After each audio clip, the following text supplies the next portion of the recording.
महोदय, कोसी नदी, जिसे शोक और दुख का सूचक माना जाता है, इस वर्ष फिर अपने प्रकोप से महान हानि का कारण बनी।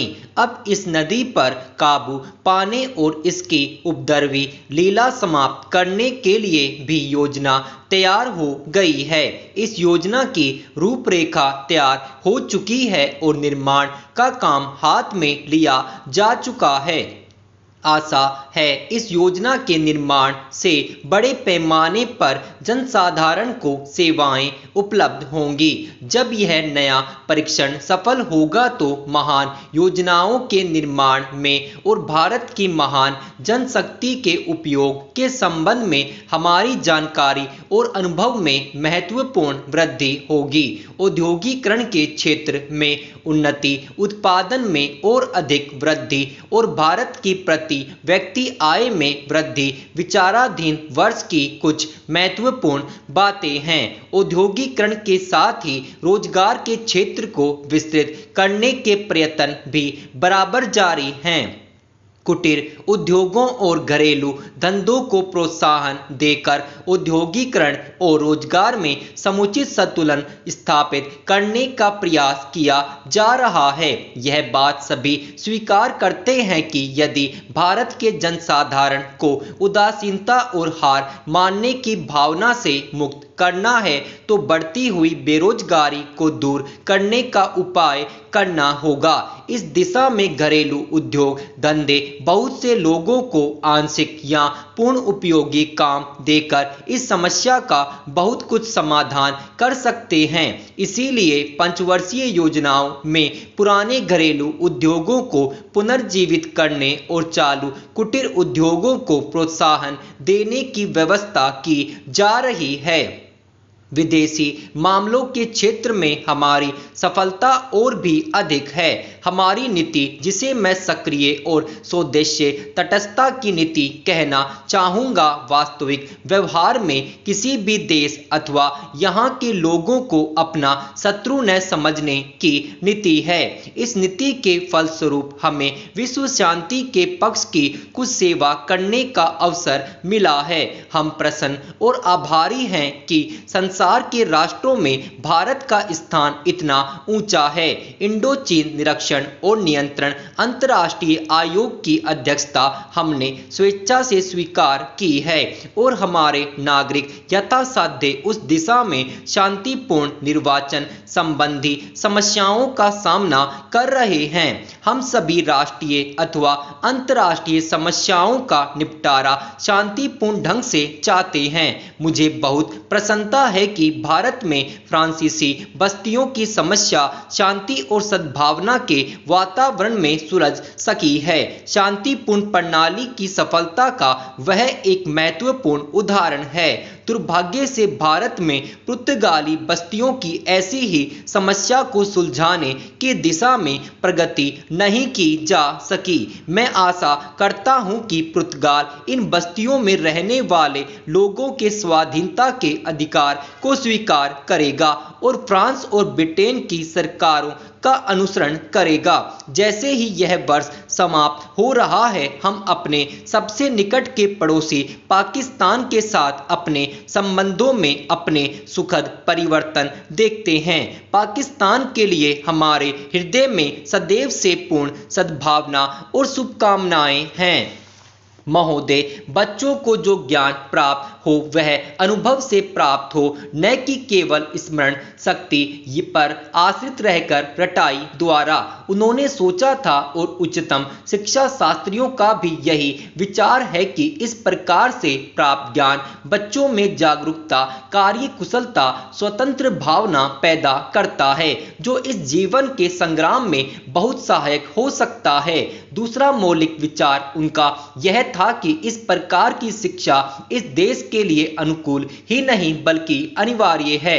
बच्चों से जो कुछ भी काम कराया जाए वह उत्पादक काम हो और उससे जो कुछ भी पैदा हो उससे शिक्षा का व्यय यदि पूरा नहीं तो अधिकांश निकल सके, क्योंकि यदि शिक्षा का व्यय दूसरे प्रकार से निकालने का प्रयत्न किया जाएगा तो वह बोझ इतना बड़ा होगा कि शिक्षा सार्वजनिक नहीं बन सकेगी।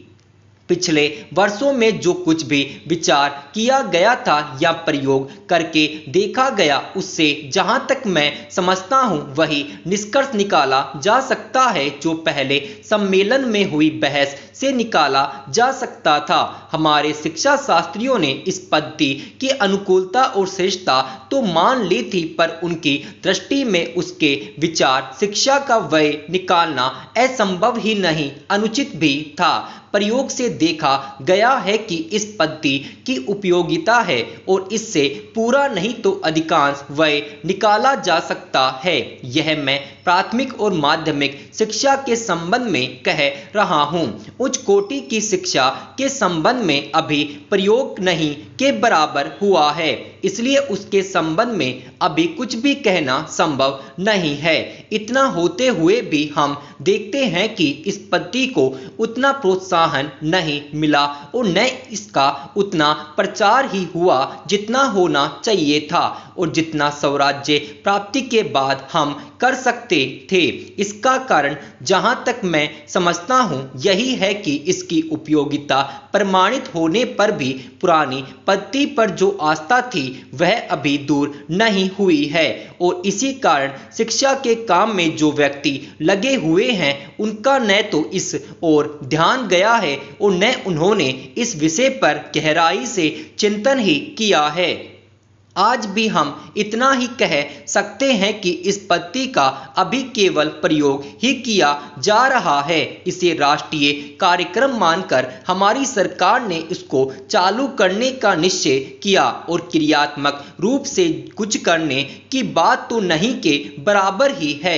उसका परिणाम यह हुआ है कि पुरानी पद्धति की संस्थाएं दिन प्रतिदिन बढ़ती जा रही है और शिक्षा पर सरकार जो कुछ भी व्यय कर सकती है या करना चाहती है उसका बड़ा अंश उस पद्धति को ही बनाए रखने में व्यय हो रहा है और इस पद्धति को हम कम प्रोत्साहन मिला है। मेरा अपना विश्वास है कि शिक्षा में मौलिक परिवर्तन अवश्य किया जाएगा।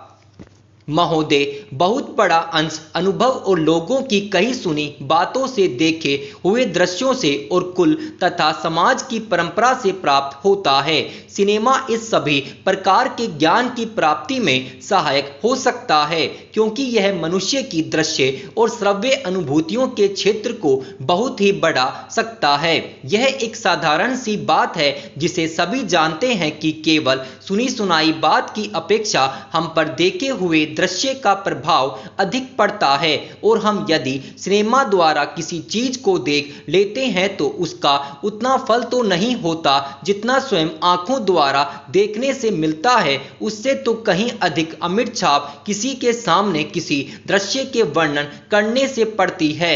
मन बहलाव के भी साधन कितने ही प्रकार के होते हैं। कुछ तो ऐसे हैं जो मन बहलाव के साथ साथ शिक्षाप्रद भी होते हैं और इसके विपरीत बुरे संस्कारों का साधन बन जाते हैं।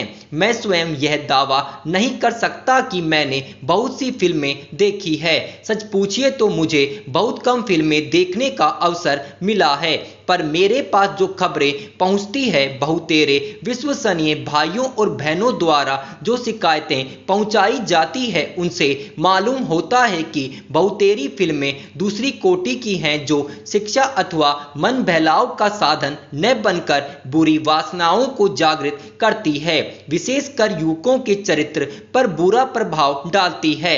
हो सकता है कि इस प्रकार की फिल्में अधिक लोकप्रिय होती हो, उनके द्वारा अधिक पैसे कमाए जा सकते हो। कुछ लोग यह कह सकते हैं कि फिल्म निर्माताओं का काम ऐसी फिल्मों को बनाना है जो लोकप्रिय हो क्योंकि वे एक प्रकार की मांग को पूरा करती है। यह भी कहा जा सकता है कि फिल्मों का ध्येय मन बहलाव ही है।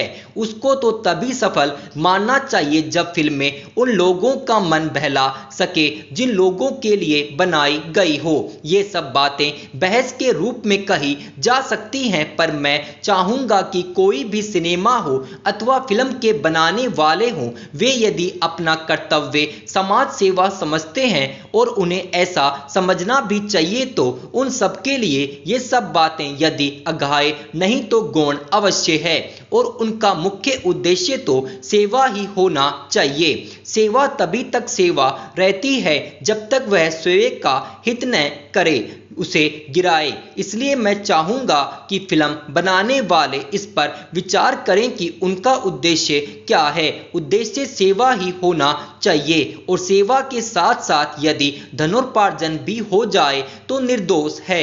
यदि धनोपार्जन ही उद्देश्य हो और सेवा न हो तो वह अघाय होना चाहिए। यदि मनुष्य अपने स्वार्थवश कुछ ऐसा काम करता है जो उसके व्यक्तित्व लाभ के लिए तो ठीक हो, पर जिससे समाज को हानि पहुंचती हो, तो उसे रोकना पड़ता है।